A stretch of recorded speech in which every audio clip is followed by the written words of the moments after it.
ಎಲ್ಲರಿಗೂ ನಮಸ್ಕಾರ. ಮೌಲ್ಯ ಚಾನಲ್ಗೆ ಸ್ವಾಗತ. ಎಳೆಯರ ರಾಮಾಯಣ ಅಧ್ಯಾಯ 2 ಅರಣ್ಯಗಮನ ಭಾಗ 28 ಜಟಾಯು ಮರಣ. ಪ್ರಸ್ತುತಿ ಭಾಗೀರಥಿ ಹೆಗಡೆ.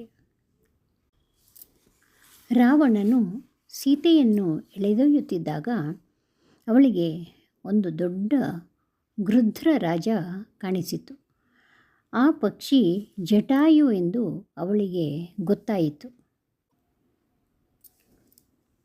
ಜಟಾಯುವು ಪಕ್ಷಿರಾಜ, ದಶರಥನ ಗೆಳೆಯ. ಶ್ರೀರಾಮ ಲಕ್ಷ್ಮಣರು ಈ ಅರಣ್ಯಕ್ಕೆ ಬಂದಾಗ ತನ್ನ ಸಹಾಯದ ಭರವಸೆಯನ್ನು ಅವರಿಗೆ ನೀಡಿದ್ದನು. ಜಟಾಯುವನ್ನು ಕಂಡು ಸೀತೆಗೆ ಸ್ವಲ್ಪ ಸಮಾಧಾನವಾಯಿತು. ಅವಳು ಗಟ್ಟಿಯಾಗಿ, ಅಪ್ಪ ಜಟಾಯು, ನನ್ನ ಈ ಅವಸ್ಥೆಯನ್ನು ನೋಡು. ಶ್ರೀರಾಮ ಲಕ್ಷ್ಮಣರು ಪರ್ಣಕುಟಿಯಲ್ಲಿ ಇಲ್ಲದಿರುವಾಗ ಈ ರಾವಣನು ನನ್ನನ್ನು ಬಲಾತ್ಕಾರವಾಗಿ ಅಪಹರಿಸಿಕೊಂಡು ಹೋಗುತ್ತಿದ್ದಾನೆ ಎಂದು ಕೂಗಿಕೊಂಡಳು. ಜಟಾಯುವಿಗೆ ಆ ಕೂಗು ಕೇಳಿಸಿತು. ತನ್ನ ಪ್ರಿಯ ಮಿತ್ರನ ಪ್ರೀತಿಯ ಸೊಸೆಗೆ ಒದಗಿರುವ ದುರ್ದಶೆಯಿಂದ ಅವನಿಗೆ ದುಃಖವಾಯಿತು. ತಾನು ಮುದುಕನಾದರೂ ರಾವಣನನ್ನು ಎದುರಿಸಬೇಕೆಂದು ಛಲದಿಂದ ಮೇಲೆದ್ದ. ತನ್ನ ಭಾರೀ ದೇಹದಿಂದ ರಾವಣನನ್ನು ಅಡ್ಡಗಟ್ಟಿದ. ರಾವಣ, ನಿನಗೆ ಕೊನೆಗಾಲ ಬಂದಿದೆ ಎಂದು ಕಾಣುತ್ತದೆ.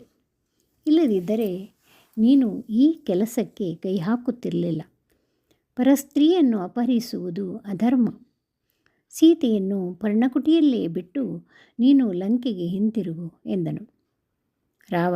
ರಾವಣನು ಪಕ್ಷಿರಾಜನ ಮಾತಿಗೆ ಬೆಲೆ ಕೊಡದೆ ರಥವನ್ನು ಮುಂದುವರಿಸಿದನು. ಜಟಾಯುವಿಗೆ ಕೋಪ ಬಂದು ರಥವನ್ನು ತಡೆಗಟ್ಟಿದನು. ಅವನದು ಬಹುದೊಡ್ಡ ಶರೀರ. ರೆಕ್ಕೆಗಳು ಸಮುದ್ರದ ಅಲೆಗಳಂತೆ ವಿಶಾಲವಾಗಿದ್ದವು. ತನ್ನ ರೆಕ್ಕೆಗಳಿಂದ ರಥವನ್ನು ಸಂಪೂರ್ಣವಾಗಿ ಮುಚ್ಚಿಬಿಟ್ಟ. ತನ್ನ ಉದ್ದವಾದ ಉಗುರುಗಳಿಂದಲೂ ಭರ್ಜಿಯಂತೆ ಚೂಪಾದ ಕೊಕ್ಕಿನಿಂದಲೂ ರಾವಣನಿಗೆ ಘಾಸಿ ಮಾಡಲಾರಂಭಿಸಿದ. ಪಟಪಟನೆ ರೆಕ್ಕೆಗಳನ್ನು ಬಡಿಯುತ್ತಾ ರಾವಣನ 10 ತಲೆಗಳಿಗೂ ಪೆಟ್ಟುಕೊಟ್ಟ.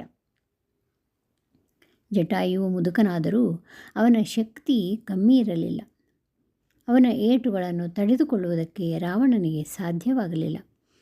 ಅವನು ಕತ್ತಿ ಹಿರಿದು ಜಟಾಯುವಿನೊಡನೆ ಯುದ್ಧ ಆರಂಭಿಸಿದ. ರಾವಣ ಜಟಾಯುಗಿಂತ ಕಿರಿಯ, ಅಲ್ಲದೆ ಅವನ ಬಳಿ ಹಲವಾರು ಅಸ್ತ್ರಗಳಿದ್ದವು. ಜೊತೆಗೆ ಅವುಗಳನ್ನು ಪ್ರಯೋಗಿಸಲು 20 ಕೈಗಳಿದ್ದವು. ಇಚ್ಛೆ ಬಂದ ವೇಷವನ್ನು ಧರಿಸಬಲ್ಲ ಮಾಯಾಶಕ್ತಿ ಇತ್ತು. ಆದರೆ ಪಾಪ ಜಟಾಯುವು ಹಣ್ಣು ಮುದುಕ. ಕೊಕ್ಕು ಮತ್ತು ಉಗುರುಗಳೇ ಅವನ ಆಯುಧ. ಆದರೂ ಜಟಾಯು ಹಿಂದೆಗೆಯಲಿಲ್ಲ. ತನ್ನ ಅಸಹಾಯಕತೆಯನ್ನು ಕಂಡು ಸುಮ್ಮನೆ ಕೂಡಲಿಲ್ಲ. ತನ್ನ ಕೈಲಾದಷ್ಟು ಪ್ರಯತ್ನ ಹಾಕಿ ರಾವಣನನ್ನು ಸೆದೆಬಡಿಯಲಾರಂಭಿಸಿದ. ರಾವಣನಿಗೆ ಜಟಾಯುವಿನ ಪೆಟ್ಟು ಸಹಿಸಿಕೊಳ್ಳಲು ಸಾಧ್ಯವಾಗಲಿಲ್ಲ. ಜಟಾಯುವು ಸರ್ರನೆ ಮೇಲೆ ಹಾರಿ ರಾವಣನನ್ನು ಮುತ್ತಿಬಿಟ್ಟ. ಕೊಕ್ಕುಗಳಿಂದ ಅವನ ಮುಖವನ್ನು ಕುಕ್ಕಿದ, ಉಗುರುಗಳಿಂದ ದೇಹವನ್ನು ಕೆತ್ತಿದ. ರಾವಣನು ಅಸ್ತ್ರಗಳನ್ನು ಕೈಯಲ್ಲಿ ತೆಗೆದುಕೊಳ್ಳುವ ವೇಳೆಗೆ ಕೈ ಕಾಲುಗಳನ್ನು ಘಾಸಿಗೊಳಿಸಿಬಿಟ್ಟಿದ್ದ. ರಾವಣನು ಕತ್ತಿಯನ್ನು ತೆಗೆದು ಜಟಾಯುವಿನ ಮೇಲೆ ಬೀಸಿದ. ಈಟಿಯಿಂದ ತಿವಿದ. ಜೊತೆಗೆ ಬಾಣಗಳನ್ನು ಬಿಟ್ಟ. ಜಟಾಯುವಿನ ಮೈಯಿಂದ ಧಾರಾಕಾರಕವಾಗಿ ರಕ್ತ ಸುರಿಯಿತು. ಆದರೂ ಛಲ ಬಿಡದೆ ರಾವಣನ ಜೊತೆ ಅದ್ಭುತವಾಗಿ ಸೆಣಸಾಡಿದ. ರಾವಣ ಮತ್ತು ಜಟಾಯು ಯುದ್ಧ ಮಾಡುತ್ತಿದ್ದಾಗ ಇಡೀ ಕಾಡೇ ನಡುಗುವಂತೆ ತೋರುತ್ತಿತ್ತು. ಅರಣ್ಯದಲ್ಲಿದ್ದ ಪ್ರಾಣಿಗಳೆಲ್ಲ ದೂರ ಓಡಿ ಹೋದವು. ಮರದ ಮೇಲೆ ಕುಳಿತಿದ್ದ ಪಕ್ಷಿಗಳು ರಿವುವನೆ ಮೇಲೆ ಹಾರಿ ಹೋದವು. ಅವುಗಳ ಕಲ ಧ್ವನಿಯಿಂದ ಆಕಾಶ ತುಂಬಿ ಹೋಯಿತು.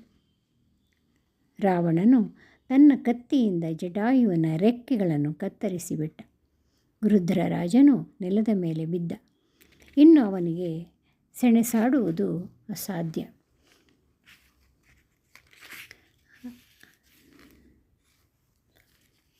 ಶರೀರದಿಂದ ರಕ್ತವು ಧಾರಾಕಾರವಾಗಿ ಸುರಿಯುತ್ತಿರಲು ಅವನು, ರಾವಣ, ನಿನ್ನ ಈ ಗೆಲುವು ತಾತ್ಕಾಲಿಕ.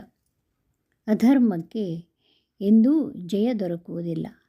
ಶ್ರೀರಾಮನು ಬಂದು ನಿನ್ನನ್ನು ಕೊಲ್ಲುತ್ತಾನೆ, ಇದು ಖಂಡಿತ ಎಂದು ಹೇಳಿದನು.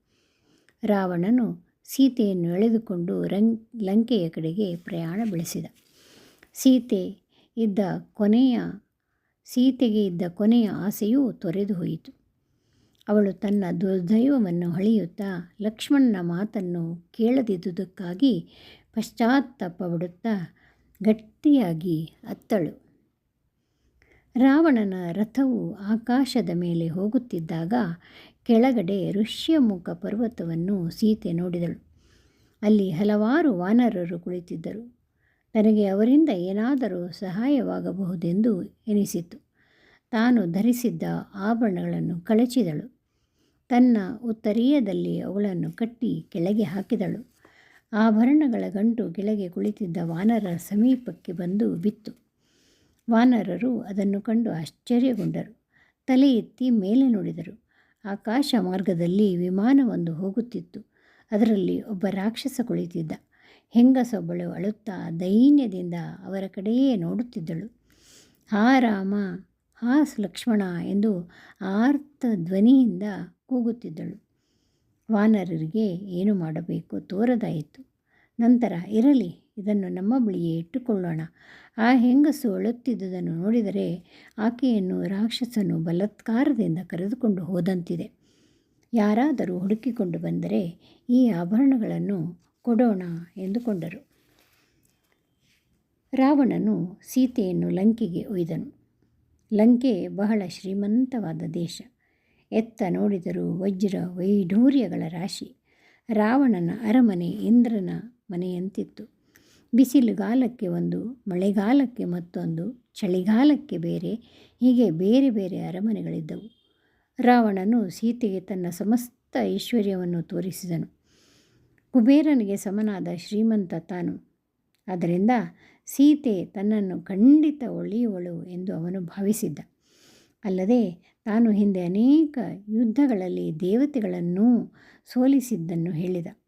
ನನ್ನಂತಹ ಶ್ರೀಮಂತರೇ ಬೇರೊಬ್ಬರಿಲ್ಲ. ನನ್ನಷ್ಟು ಪರಾಕ್ರಮಿ ಈ ಲೋಕದಲ್ಲಿ ಮತ್ತೊಬ್ಬ ಹುಟ್ಟಿಲ್ಲ. ಆದ್ದರಿಂದ ನೀನು ನನ್ನನ್ನು ವರಿಸು, ಸುಖವಾಗಿರು ಎಂದು ಹೇಳಿದನು. ಸೀತೆಗೆ ಅವನೊಡನೆ ಮಾತನಾಡಲು ಅಸಹ್ಯವಾಯಿತು. ಅವನ ಮುಖವನ್ನು ನೋಡುವುದೇ ಪಾಪ ಎನ್ನಿಸಿತು. ಅವಳು ತನ್ನ ಎದುರಿಗೆ ಒಂದು ಹುಲ್ಲು ಕಡ್ಡಿಯನ್ನಿಟ್ಟುಕೊಂಡಳು. ಆ ಕಡ್ಡಿಯೊಡನೆ ಮಾತನಾಡುತ್ತಿರುವಂತೆ ಅದನ್ನೇ ನೋಡುತ್ತಾ, ಎಲ್ಲಾ ರಾಕ್ಷಸಾಧಮ, ಎಷ್ಟು ವಿಧವಾಗಿ ಹೇಳಿದರೂ ನಿನಗೆ ನನ್ನ ಮಾತುಗಳು ಅರ್ಥವಾಗುತ್ತಿಲ್ಲವೆಂದು ಕಾಣುತ್ತದೆ. ನಿನ್ನ ಸಾಮ್ರಾಜ್ಯ ಬಹಳ ದೊಡ್ಡದಿರಬಹುದು. ನೀನು ಅತ್ಯಂತ ಪರಾಕ್ರಮಿಯೇ ಇರಬಹುದು. ಕುಬೇರನಷ್ಟೇ ಶ್ರೀಮಂತನೂ ಆಗಿರಬಹುದು. ಆದರೆ ನಾನು ಇದಾವುದಕ್ಕೂ ಮರಳಾಗುವವಳಲ್ಲ. ನಾನು ಮದುವೆಯಾದ ಹೆಂಗಸು. ಶ್ರೀರಾಮನನ್ನು ಬಿಟ್ಟು ಬೇರೆಯವರನ್ನು ನಾನು ಕಣ್ಣೆತ್ತಿಯೂ ನೋಡಲಾರೆ. ಶ್ರೀರಾಮಚಂದ್ರ ನನ್ನ ಪತಿ, ಆತನೇ ನನ್ನ ದೇವರು. ರಾವಣ ಪತಿವ್ರತೆಯನ್ನು ಪರೀಕ್ಷಿಸುವುದು ಸರಿಯಲ್ಲ. ಆದ್ದರಿಂದ ನಿನಗೆ ಒಳ್ಳೆಯದಾಗದು. ಶ್ರೀರಾಮನನ್ನು ಸಾಮಾನ್ಯನೆಂದು ತಿಳಿಯಬೇಡ. ಅವನ ಪರಾಕ್ರಮ ನಿನಗೆ ತಿಳಿಯದು. ಅವನು ಒಂದು ಹುಲ್ಲು ಕಡ್ಡಿಯನ್ನು ಮಂತ್ರಿಸಿ ಪ್ರಯೋಗಿಸಿದರೆ ಇಡೀ ಲಂಕಾ ನಗರವೇ ಸುಟ್ಟು ಬೂದಿಯಾದೀತು. ಶ್ರೀರಾಮನ ಕೋಪವನ್ನು ನೀನರಿಯೆ.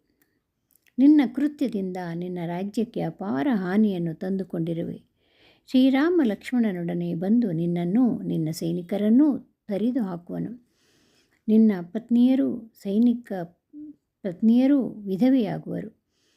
ಇಡೀ ಲಂಕೆಯಲ್ಲಿ ಒಬ್ಬ ಗಂಡಸೂ ಉಳಿಯುವುದಿಲ್ಲ. ಬರೀ ವಿಧವೆಯರು ಉಳಿದುಕೊಳ್ಳುವರು. ಲಂಕೆಯ ಪೂರ್ತಿ ರಾಕ್ಷಸರ ರುಂಡಗಳೇ ಕಾಣುತ್ತವೆ. ರಕ್ತದ ಹೊಳೆ ಹರಿಯುತ್ತದೆ. ಹಗಲಿನಲ್ಲಿಯೇ ತೋಳಗಳು, ನರಿಗಳು ಗುಂಪು ಗುಂಪಾಗಿ ಬಂದು ಉಳಿಡುತ್ತದೆ. ಇಂತಹ ಭಯಾನಕ ಸನ್ನಿವೇಶ ಉಂಟಾಗುತ್ತದೆ. ಈಗಲೂ ನನ್ನ ಮಾತನ್ನು ಕೇಳು. ಮರ್ಯಾದೆಯಿಂದ ನನ್ನನ್ನು ನನ್ನ ಪರ್ಣಕುಟಿಗೆ ಕರೆದುಕೊಂಡು ಹೋಗು. ಶ್ರೀರಾಮನ ಬಳಿ ಕ್ಷಮೆ ಕೋರಿಕೊ. ದಯಾಮಯನಾದ ನನ್ನ ಪತಿ ನಿನ್ನನ್ನು ಕ್ಷಮಿಸುತ್ತಾನೆ. ನೀನೂ ಉಳಿಯುತ್ತೀಯೆ. ಸೀತೆಯ ಮಾತುಗಳನ್ನು ಕೇಳಿ ರಾವಣನು ಕೋಪದಿಂದ ಕಟಕಟನೆ ಹಲ್ಲು ಕಡಿಯುತ್ತಾ ತನ್ನ ಸುತ್ತಲೂ ಇದ್ದ ರಾಕ್ಷಸಿಯರನ್ನು ಕರೆದು, ಇವಳನ್ನು ಈಗಲೇ ಅಶೋಕವನಕ್ಕೆ ಕರೆದುಕೊಂಡು ಹೋಗಿ ಅಲ್ಲಿ ಅವಳನ್ನು ಬಂಧಿಸಿಡಿ. ಇವಳು ಹೇಗಾದರೂ ನನ್ನನ್ನು ಒಲಿಯುವಂತೆ ಮಾಡಿ. ಅವಳು ಇನ್ನು 12 ತಿಂಗಳಲ್ಲಿ ನನ್ನನ್ನು ಒಲಿಯದಿದ್ದರೆ ಅವಳನ್ನು ಕಾಡಾನೆಯ ಕಾಲಿನಲ್ಲಿ ತುಳಿಸುವೆನು ಎಂದು ಹೇಳಿದನು. ರಾಕ್ಷಸಿಯರು ಸೀತಾದೇವಿಯನ್ನು ಅಶೋಕವನಕ್ಕೆ ಕರೆದುಕೊಂಡು ಹೋದರು. ಅಶೋಕವನ ಒಂದು ಸುಂದರವಾದ ತೋಟ. ರಾಕ್ಷಸಿಯರು ಸೀತೆಯನ್ನು ಆ ತೋಟದಲ್ಲಿಟ್ಟರು. ಅವಳು ಅಲ್ಲಿಂದ ಹೊರಗೆ ಹೋಗದಂತೆ ಕಾವಲಿದ್ದರು. ರಾವಣನನ್ನು ವರಿಸು ಎಂದು ಹಗಲೂ ರಾತ್ರಿಯೂ ಪೀಡಿಸುತ್ತಿದ್ದರು. ಅನೇಕ ರೀತಿಯ ತೊಂದರೆ ಕೊಟ್ಟರು. ಆದರೆ ಸೀತಾದೇವಿ ಮಾತ್ರ ನಿಶ್ಚಲಳಾಗಿದ್ದಳು. ರಾಕ್ಷಸಿಯರ ಮಾತನ್ನು ಕಿವಿಗೆ ಹಾಕಿಕೊಳ್ಳುತ್ತಿರಲಿಲ್ಲ. ಅಷ್ಟೇ ಅಲ್ಲ, ತನ್ನ ಪತಿ ಎಂದಾದರೂ ಇಲ್ಲಿ ಬಂದೇ ಬರುತ್ತಾನೆ, ಈ ರಾಕ್ಷಸನನ್ನು ಕೊಂದು ತನ್ನನ್ನು ಬಿಡಿಸಿಕೊಂಡು ಹೋಗುತ್ತಾನೆ ಎಂದು ದೃಢವಾಗಿ ನಂಬಿದ್ದಳು.